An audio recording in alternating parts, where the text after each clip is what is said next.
মায়ের দোয়া। বেশ কিছুদিন আগের কথা, এক এলাকায় দুর্ভিক্ষ দেখা দিল। চারিদিকে অভাব আর অনাহার, সাথে যোগ হল বসন্ত রোগের মহামারী। ওই এলাকার এক শিশু সন্তানের গায়ে একদিন বসন্ত দেখা গেল।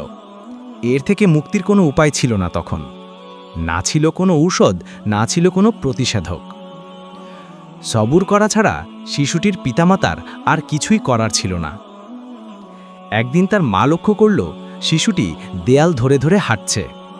তার আর বোঝার বাকি রইল না যে বসন্ত রোগের পার্শ্ব প্রতিক্রিয়ায় কলিজার টুকরা সন্তানের দৃষ্টিশক্তির লোপ পেয়েছে। ছেলের এই অবস্থা দেখে তার মধ্যে পেরেশানি দেখা দিল, তবে কোনো হতাশার ছাপ পরিলক্ষিত হল না। এ তো আল্লাহর ফয়সালা, মেনে নিতেই হবে। তার মধ্যে কোনো রকমের দ্বিধাদ্বন্দ্ব দেখা গেল না। মহিলার ছিল আকাশছোঁয়া ঈমান। আল্লাহ রব্বুল আলামিনের প্রতি অগাধ বিশ্বাস তার পরহেজগারিতা ছিল চোখে পড়ার মতো।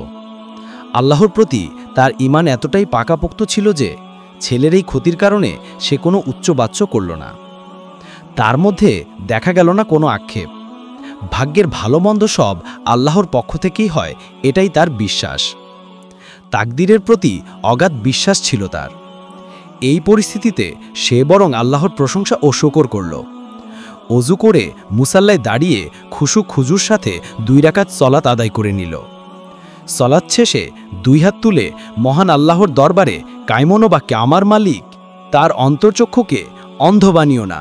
হে আমার প্রতিপালক, ও আল্লাহ, তুমি আমার সন্তানকে দৃষ্টিশক্তি থেকে বঞ্চিত করলে, কিন্তু অতুগ্রি তাকে দ্বীনের বুঝ দান করো, তাকে কুরআনের হাফিজ বানিয়ে দাও।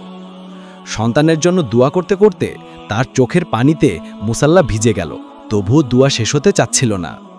যেই দোয়ায় তৃপ্তি পাওয়া যায় সেই দোয়াকে শেষ হতে চায় বলুন? শিশুটি মায়ের কোলে লালিত পালিত হতে লাগল। সুবহানাল্লাহ, মাত্র 8 থেকে 9 বছর বয়সে সে কুরআন মাজিদ হিফজ করে ফেলল। কুরআন মাজিদ হিফজ করার পর হাদিস শরীফ হিফজ করল। অতঃপর ইসলামী শরিয়ার ফিকহি বিষয়গুলো রপ্ত করতে লাগল। ফিকহ ও সিরাতের কিতাবগুলো একে একে মুখস্থ করে ফেলল। তাফসিরের কিতাবসমূহ আত্মস্থ করল। দিনে দিনে এই অন্ধ শিশুটি মস্ত বড় আলেমে দিন হয়ে গেল। অতঃপর তার বিবাহ হল। ঘরে জুড়ে এলো 4টি সন্তান।